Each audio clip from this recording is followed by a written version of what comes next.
Selamat pagi saudara, kembali Anda menyaksikan Sapa Bengkulu di Kompas TV. Pada kesempatan ini kita akan berbincang mengenai momen libur panjang akhir tahun yang sedang berlangsung.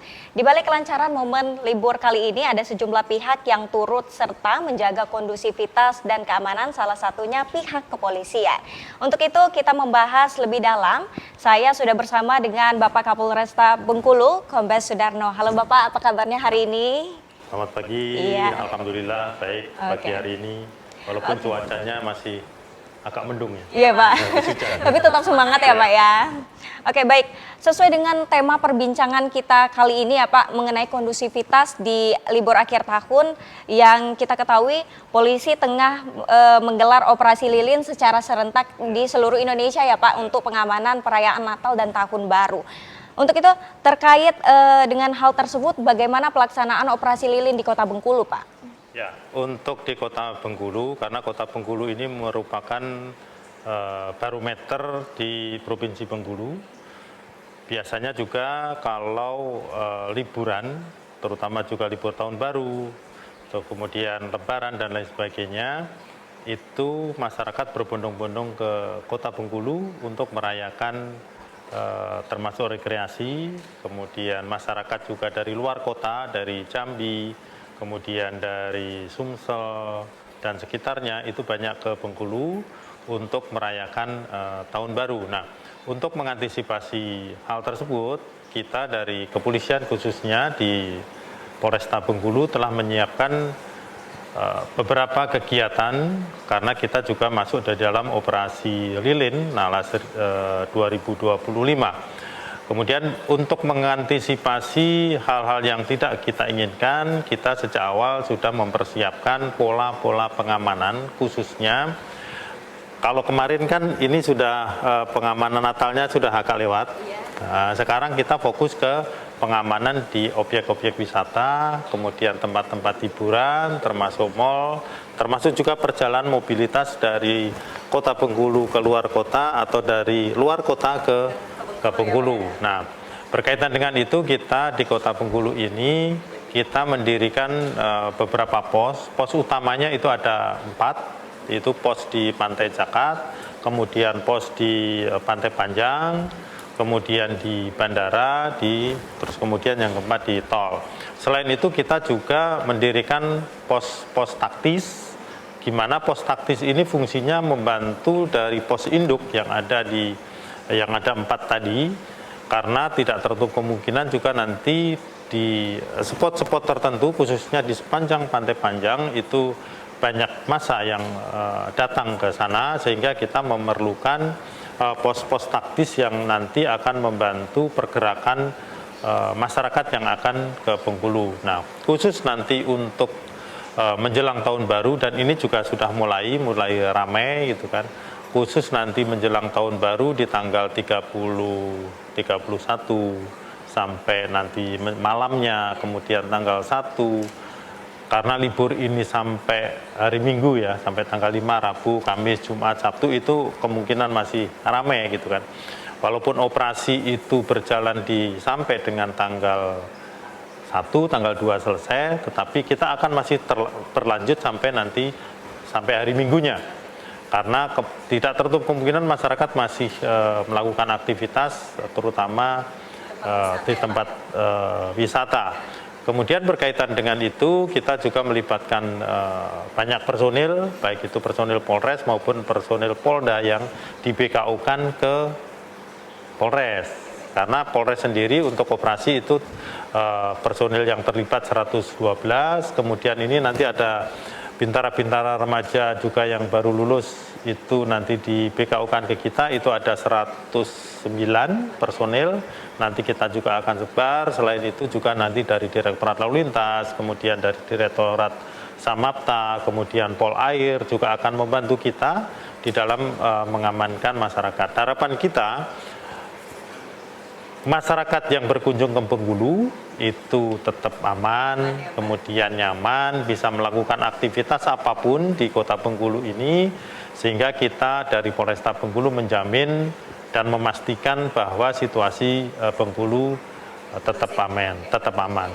Namun selain itu aktivitas-aktivitas atau kegiatan-kegiatan kita tetap berjalan seperti biasa. Pengamanan di tempat-tempat tertentu, kemudian kita juga melakukan patroli ke perumahan-perumahan, kemudian kita juga tetap melakukan edukasi dan lain sebagainya, itu tetap berjalan. Bukan berarti ini operasi kita fokus kepada objek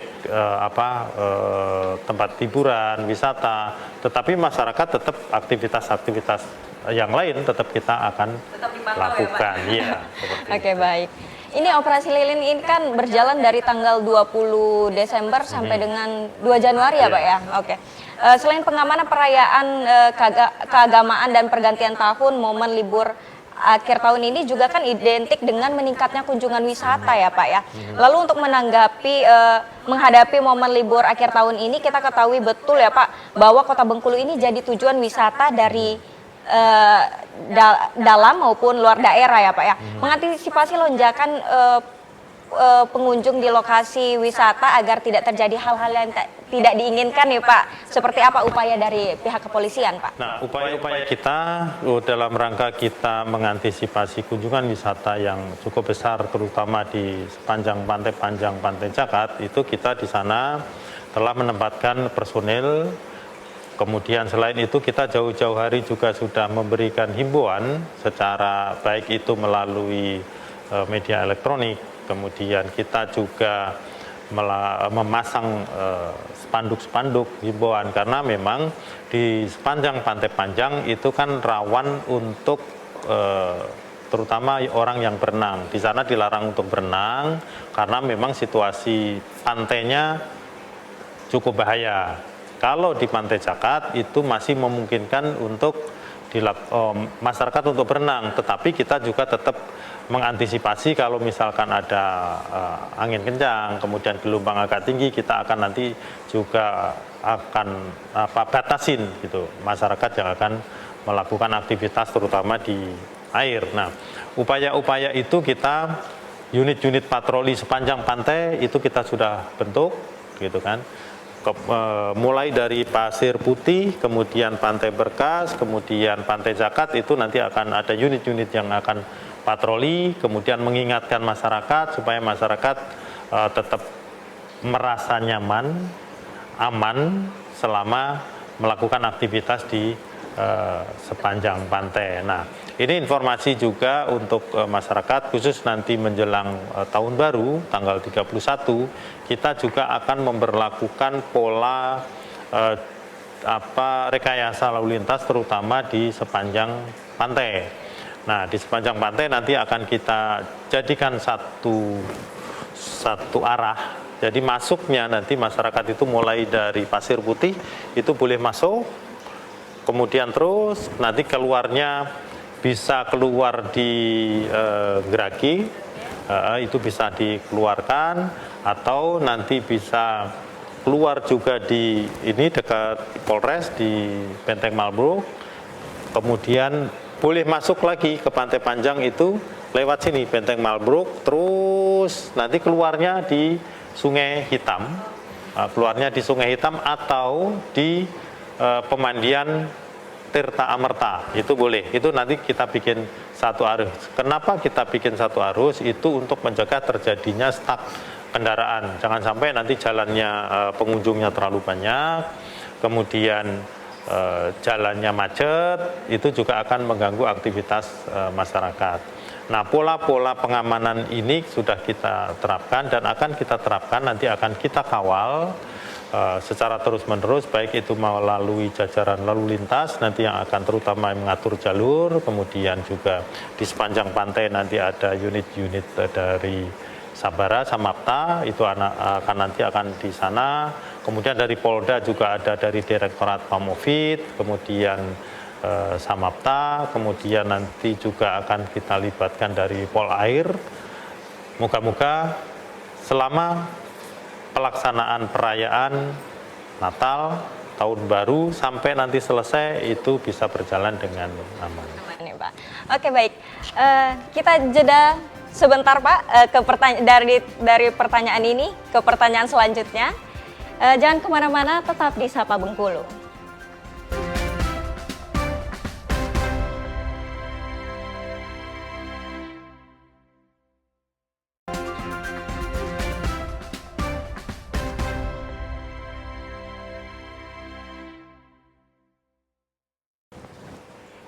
Kembali Anda menyaksikan Sapa Bengkulu di Kompas TV. Baik Bapak, tadi kita membahas pengamanan ya Pak, mengenai pengamanan yang bisa kita kasih untuk para wisatawan ya Pak ya. Di sisi lain kan libur akhir tahun ini kan juga dibayangi dengan potensi cuaca ekstrim ya Pak ya. Berdasarkan prediksi BMKG juga wilayah Bengkulu ini di akhir tahun hingga awal tahun 2026 masih berpeluang mengalami cuaca buruk. Lantas bagaimana nih Pak kesiapan dan langkah antisipasi yang dilakukan kepolisian bersama pemerintah daerah dalam menghadapi potensi cuaca ekstrim di Bengkulu Pak?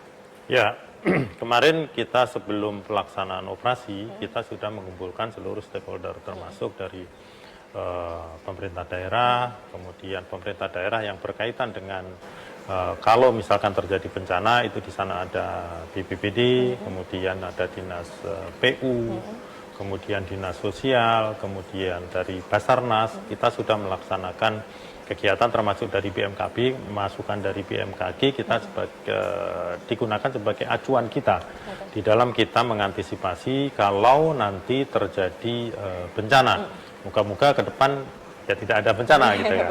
Harapan kita Bengkulu tetap aman, tetap kondusif, kapanpun gitu kan, bukan hanya di Natal dan Tahun Baru, tetapi harapan kita tidak akan ada bencana yang menimpa Bengkulu. Namun demikian kita tetap melakukan antisipasi, termasuk pemerintah daerah kemarin juga sudah melakukan latihan gitu kan berkaitan dengan kalau misalkan terjadi bencana. Nah, kalau di tempat-tempat wisata yang nanti kemungkinan kalau misalkan ada terjadi bencana, kalau misalkan di kita ini kan kemungkinan terjadinya bencana memang cukup tinggi. Seperti tadi pagi kan ada gempa juga ada gempa juga tadi pagi cukup terasa juga. Moga-moga ini gempa-gempa seperti biasa gitu kan, tidak membawa dampak yang ekstrim. Kemudian kalau di sepanjang Pantai Panjang itu gelombang tinggi, itu juga sudah kita antisipasi, makanya kita menerjunkan tim-tim patroli yang ada di sepanjang pantai. Kalau misalkan ada gelombang cukup tinggi, berarti kita harus waspada, kita mengingatkan kepada masyarakat untuk tidak mendekat ke air. Kemudian kalau misalkan terjadi badai angin, gitu kan, karena di sepanjang pantai itu kan banyak pohon ya, pohon pinus itu juga rawan tumbang. Itu juga kita akan ingatkan kalau misalkan terjadi badai gitu kan, kita akan halau masyarakat untuk menjauh dari pohon-pohon yang kemungkinan itu bisa nanti menimbulkan dampak. Kemudian berkaitan dengan bencana banjir yang mungkin di kita memang sudah antisipasi. Kalau wilayah kita ini kan kalau bencana banjir itu di sekitar Tanjung Agung, Rawamakmur dan sekitarnya. Kemudian ada beberapa daerah di Bentiring gitu kan. Itu juga sudah kita antisipasi. Kalau misalkan terjadi bencana, kita juga sudah warning sejak awal melalui pemerintah daerah, kemudian lurah, RT, RW, bagaimana kita harus melakukan upaya-upaya itu. Dan kita juga sudah menyiapkan dari dinas PU, alat berat dan lain sebagainya, dan itu ada piket on call, nanti sewaktu-waktu misalkan kita butuhkan, kalau misalkan terjadi bencana, itu bisa kita mobilisasi dengan cepat. Ya, oke Bapak. Dalam mendukung keamanan dan kenyamanan masyarakat nih ya Pak ya, kepolisian kan juga telah menghadirkan layanan darurat 110 ya Pak ya, sebagai sarana pengaduan dan bantuan cepat.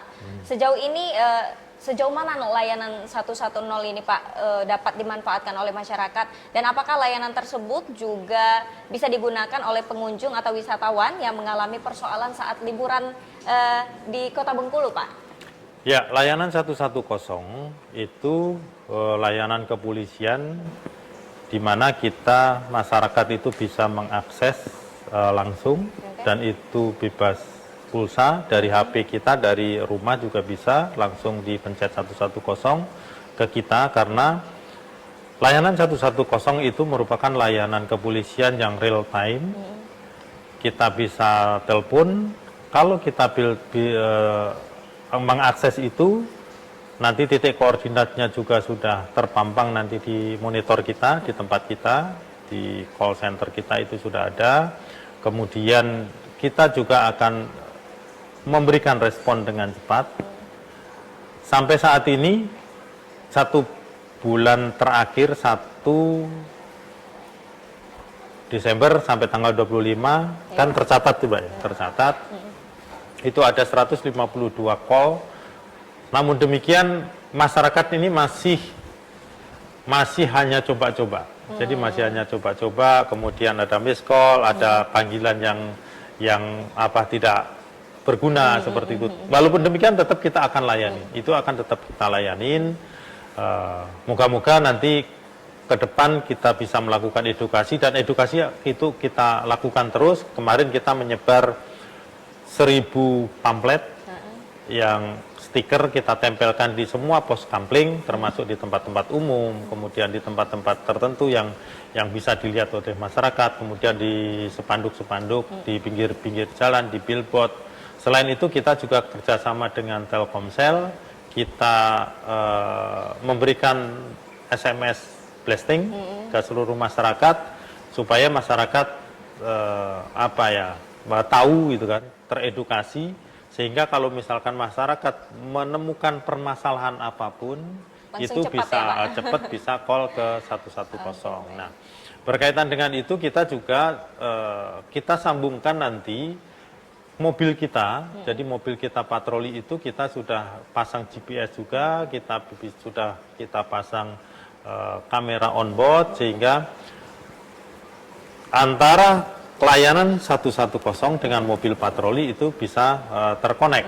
Kalau misalkan layanan 110, kemudian nanti koordinatnya di titik mana, mobil patrolinya itu di titik mana, sehingga dari operator yang ada di Polres itu begitu dapat telepon 110 bisa langsung call ke mobil yang bergerak, karena mobil bergeraknya sudah terpampang juga di sana, juga ada titik koordinatnya yang terdekat dengan orang yang telepon, itu akan ketahuan, oh ini mobil yang terdekat di mana, bisa dipanggil, kemudian bisa meluncur ke TKP. Harapan kita memang kita akan mempercepat pelayanan kita sampai ke TKP itu lebih cepat kalau misalkan terjadi hal-hal yang tidak diinginkan, atau gangguan-gangguan Kamtibmas, atau gangguan apapun, atau keluhan masyarakat apapun, itu bisa call ke 110, termasuk pengunjung yang ada di Pantai Panjang atau pengunjung di tempat-tempat rekreasi, di mall dan lain sebagainya, silahkan untuk mengakses 110,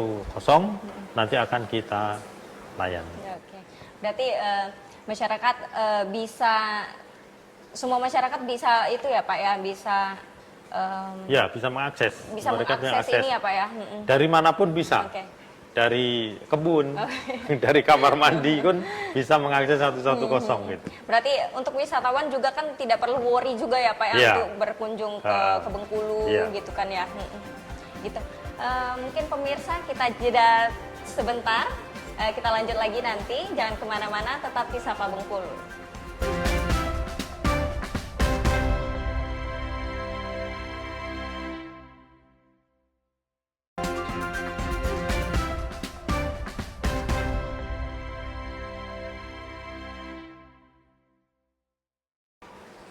Ya pemirsa, kembali Anda menyaksikan Sapa Bengkulu di Kompas TV. Oke Bapak, kita lanjut tadi mengenai call center ya Pak ya. Mungkin ini menjelang malam pergantian tahun kan biasanya kan euforia masyarakat meningkat nih Pak. Baik dengan berkumpul bersama keluarga, teman, maupun merayakan di ruang publik ya Pak ya. Agar perayaan ini tetap aman dan tertib, peran kesadaran masyarakat tentu sangat dibutuhkan ya Pak, ya Pak pastinya. Apa nih imbauan dari kepolisian kepada masyarakat yang berencana merayakan momen pergantian tahun ini Pak? Ya, untuk pergantian tahun euforia kita boleh, tetapi jangan terlalu, karena kita juga melihat saudara-saudara kita yang ada di Sumatera Barat, kemudian yang ada di Aceh, kemudian yang ada di Medan saat ini juga sedang dilanda bencana, makanya kita juga turut prihatin. Kita boleh juga merayakan tahun baru, tetapi kita juga harus tetap ingat saudara-saudara kita. Oleh karena itu kemarin Bapak Kapolri juga sudah menyampaikan untuk penggunaan kembang api itu ditiadakan. Kemudian Bapak Gubernur kemarin juga sudah membuat himbauan agar tidak menggunakan kembang api selama perayaan tahun baru, termasuk dari kepolisian juga. Makanya dari turunan dari perintah Bapak Kapolri kita juga ikut melakukan pengawasan terhadap masyarakat yang nanti akan merayakan pelaksanaan tahun baru, perayaan tahun baru. Nah, kita juga menghimbau kepada seluruh masyarakat, silahkan merayakan tahun baru, tetapi rayakan tahun baru itu dengan kegiatan-kegiatan yang bermanfaat. Contohnya misalkan masyarakat bisa introspeksi diri dengan melakukan ibadah, kalau yang Nasrani ibadah di gereja, kemudian yang Muslim ibadah di masjid, itu mungkin lebih utama dibandingkan kita misalkan kita hura-hura, konvoi dan lain sebagainya. Dan kita juga akan melakukan pencegahan-pencegahan karena kita juga akan menggelar seluruh personel di persimpangan-persimpangan jalan supaya kita menghindari terjadinya konvoi-konvoi yang nanti justru itu menimbulkan bahaya. Baik itu bahaya bagi dirinya sendiri maupun membahayakan masyarakat yang saat itu mungkin ada di jalan raya. Nah, berkaitan dengan itu kita menghimbau kepada para orang tua, awasin seluruh anaknya gitu kan. Boleh keluar malam tetapi tetap harus diingatkan agar tidak melakukan hal-hal yang tidak diinginkan. Nah, berkaitan dengan tempat hiburan nanti kita juga akan sampaikan ke tempat-tempat hiburan malam supaya tetap mematuhi peraturan yang telah ada. Misalkan penjualan miras dan lain sebagainya nanti kita akan cek sehingga penjualan miras pun itu juga dilarang khususnya yang tidak berizin gitu kan. Terutama untuk penjualan tuak dan lain sebagainya nanti sebelum malam tahun baru kita akan lakukan razia sehingga tempat-tempat yang biasa untuk minum tuak dan lain sebagainya itu ya diyakinkan nanti tidak ada. Karena dengan itu kita bisa mencegah dampak dari misalkan orang mabuk. Karena kalau sudah orang mabuk, setengah mabuk ya istilahnya, orang setengah mabuk itu akan melakukan hal-hal yang di luar kontrol, yang itu nanti justru akan menimbulkan hal-hal yang tidak diinginkan, seperti misalkan ada perkelahian, kebut-kebutan dan lain sebagainya, itu yang kita hindarin. Kemudian selama pelaksanaan tahun baru, kalau misalkan keluar, rumah yang ditinggalkan harus betul-betul aman, gitu kan. Seperti listriknya, kompornya, kemudian dikunci, kendaraan yang ditinggal di rumah dimasukkan ke dalam, jangan kendaraannya tetap di luar, kemudian pergi nanti pulang ke rumah kendaraannya dicuri. Nah, walaupun demikian kita tetap akan melakukan patroli, terutama patroli di tempat-tempat perumahan, selain fokus ke tempat-tempat yang nanti berkumpulnya massa, itu juga kita akan patroli di perumahan-perumahan untuk menghindari terjadinya tindak pidana. Oke, baik. Gitu. Ya saudara, dukungan pemerintah daerah serta kesadaran masyarakat ini kan memang diharapkan ya Pak ya, betul, dalam menjaga kondusivitas ini melalui pelaksanaan operasi lilin, kepolisian bersama pemerintah daerah terus memperkuat pengamanan selama libur akhir tahun ini Pak ya. Fokus pengamanan ini juga mencakup perayaan keagamaan, aktivitas wisata hingga antisipasi cuaca ekstrim nih. Dengan peran aktif masyarakat, situasi keamanan dan ketertiban di Kota Bengkulu diharapkan tetap terjaga hingga pergantian tahun. Dan juga saudara, sesuai anjuran yang sudah diinformasikan untuk tetap merayakan momen pergantian tahun dengan tidak berlebihan yang pastinya ya Pak ya. Dan saling menjaga kondusivitas tadi menjadi poin penting dalam perbincangan kali ini. Bapak, terima kasih telah meluangkan waktunya di program Sapa Bengkulu. Oke, demikian perbincangan kita kali ini. Selamat menyambut tahun baru dengan penuh sukacita, saudara. Saya Cairani Adita, pamit dan sampai jumpa.